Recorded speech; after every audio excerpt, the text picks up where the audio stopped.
Wait, are you fucking kidding me? Some poor sod dressed as a minion. So I guess because there's a new Minions movie that's coming out that I guess a lot of people are really liking, I guess it makes sense that we have to go back to the past and talk about the original Minions movie. You know, the one that was a follow-up or a prequel or whatever to the first Despicable Me movie. Yeah, this is the right movie, right?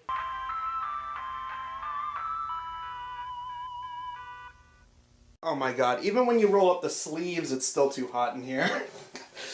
Damn weather. The movie begins with a 2D animated sequence where the minions apparently evolved from amoebas in the ocean at the dawn of time and have clung to the biggest, baddest creatures that they could find. Yeah, according to this movie's universe, the minions have just been around since the beginning of time. Long before humans even existed. Instead of simply having these things be created by Gru, genetically engineered to assist him and his evil plans. But going by this movie, the minions started off as single-cell organisms that evolved into the little chicken nugget-like beings we know and tolerate when they pop up on your Facebook feed. Complete with goggles, clothing to cover their non-existent loins and the gibberish language they spout. Now, I am not one to nitpick, but I just have to point out that this movie is incredibly sexist. I mean, come on now. We have a bunch of minions and we don't have one female minion. Instead, you just make it one big filthy patriarchy filled with toxic masculinity. Oh, come on, Peter.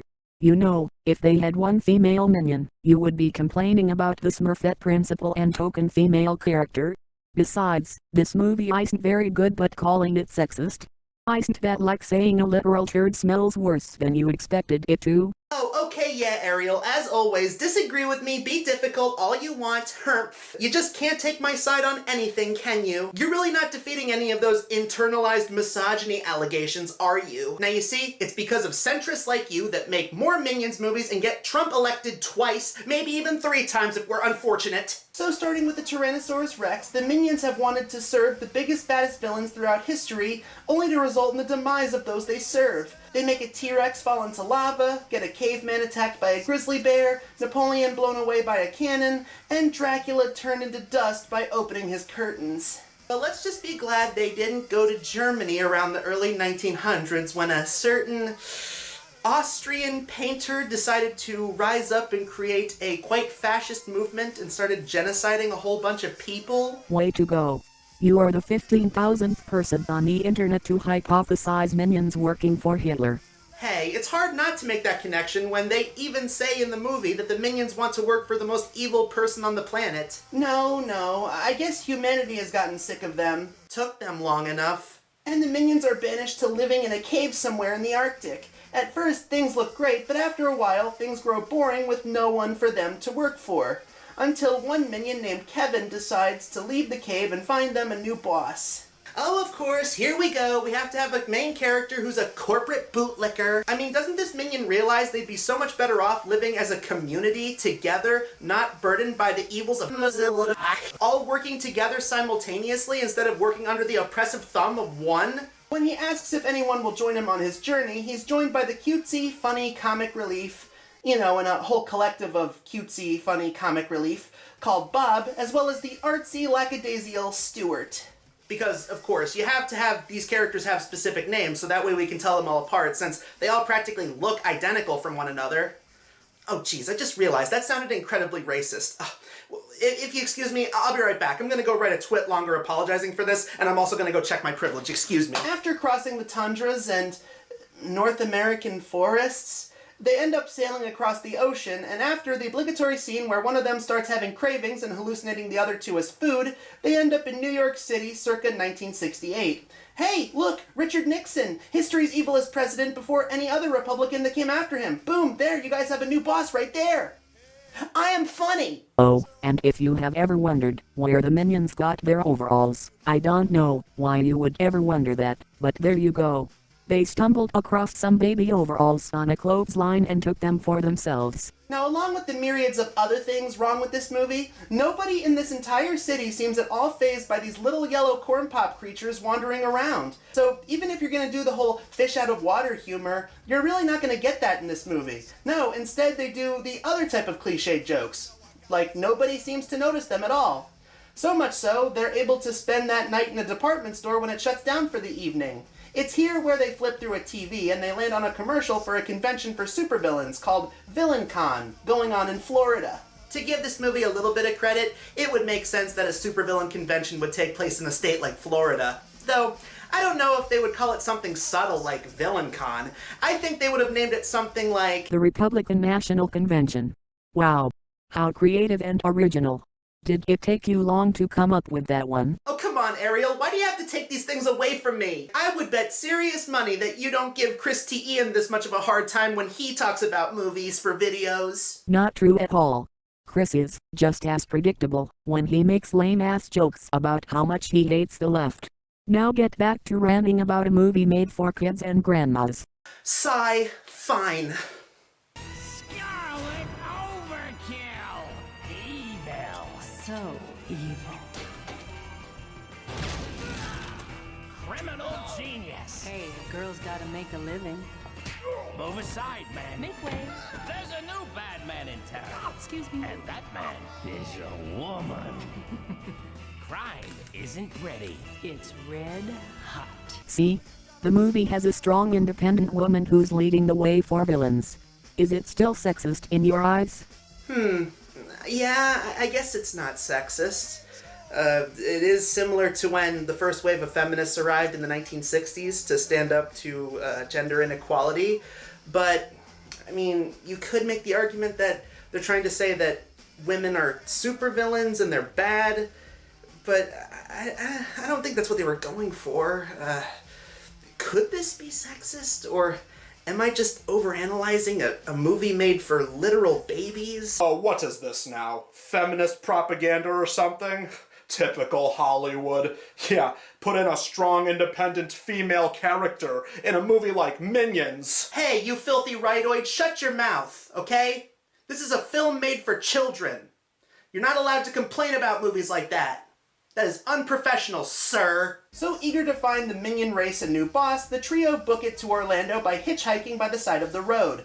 They are picked up by a family in a station wagon, only to reveal that they are also supervillains, as they rob a bank on their way to VillainCon, and the Minions man the car as their getaway vehicle. It's here where the three become interested in this Scarlet Overkill woman that they mentioned earlier, who just so happens to be looking for new sidekicks to carry out her dirty work, and wouldn't you know, Kevin, Stuart, and Bob end up getting the job. Rather easily. Disgustingly easily, if you ask me. So they take off to her home in England in a craft that looks like the letter Z, or S for Scarlet, maybe. While on the plane ride, Kevin manages to call the other minions back home? Wait a second. They're secluded from the rest of the world, and yet they still have telephone technology? Of all the things that have been in this movie, that's the most unbelievable thing to you? Yes. You are not going to last, my friend. Speaking of the minions back home, they may have found a new boss in the form of a couple of Yetis. Because of course those exist. Are you really surprised? Good to see the Yetis from The Mummy 3 were still getting work in 2015.